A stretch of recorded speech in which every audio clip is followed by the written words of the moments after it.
Good to see you again. Welcome to part 4. We spent a good deal of time covering the sin of Moses in our last video. Continuing the thread of whether manifestations apart from Christ are sinless, let's look at the following passage from Abdu'l-Baha in SAQ. We read, "But the majority of the Christians believe that Adam sinned and transgressed by eating from the forbidden tree, that the dire and disastrous consequences of this transgression were inherited for all time by his descendants, and that Adam had thus become the cause of the death of man.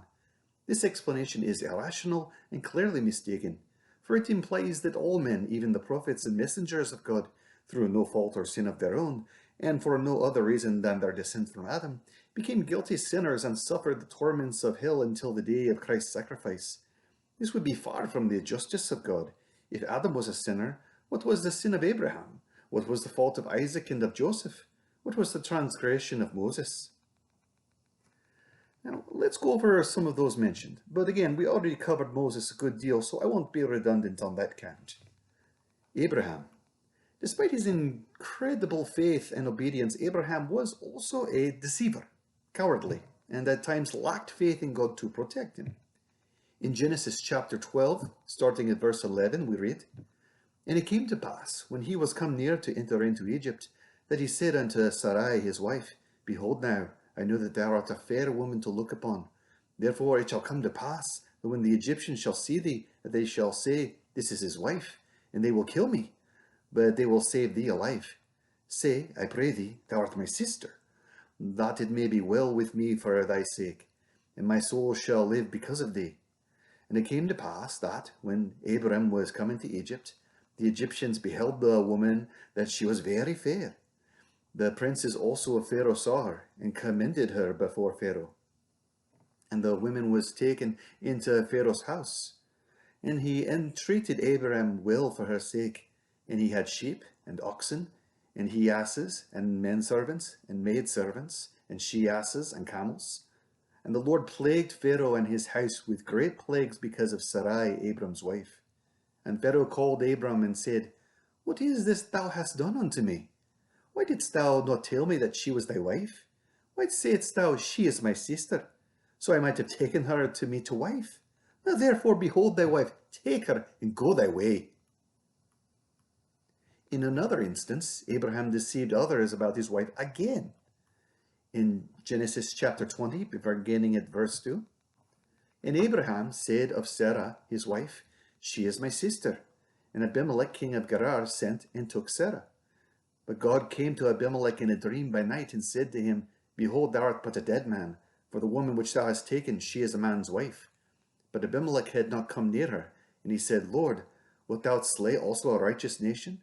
Said he not unto me, She is my sister? And she even herself said, He is my brother? In the integrity of my heart and innocency of my hands have I done this. And God said unto him in a dream, Yea, I know that thou didst this in the integrity of thine heart. For I also withheld thee from sinning against me. Therefore suffered I thee not to touch her. Now, therefore, restore the man his wife, for he is a prophet, and he shall pray for thee, and thou shalt live. And if thou restore her not, know thou shalt surely die, thou and all that are thine." Abraham does try to lean on this misleading truth that Sarah was his half-sister, but it was using the truth in a deceitful way. That's why we take an oath in court. Do you swear to tell the truth, the whole truth, and nothing but the truth? Next we have, what was the offense of Noah the prophet and the transgression of truth-speaking Joseph? Noah and Joseph are considered prophets in the Baha'i faith, but not manifestations of God. It's a fair point that no sin is mentioned of Joseph, although I think he sinned nonetheless. Noah's sin, however, is easy to find.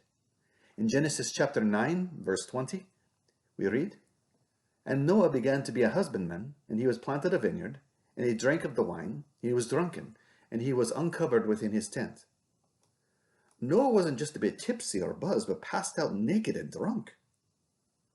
Prophecy of Revelation chapter 12. In this chapter, there is a prophecy Christians attribute to Christ. Abdu'l-Baha states it was actually for one of their manifestations named the Bab, that's B-A-B. In this chapter we read, verse 5, And she brought forth a man-child, who was to rule all nations with a rod of iron, and her child was caught up unto God, and to his throne. In the passage of Some Answered Questions we read, and she brought forth a man-child, who was to rule all nations with a rod of iron. This glorious Son is the promised manifestation, who was born of the religion of God and reared in the bosom of the divine teachings. The iron rod is a symbol of might and power.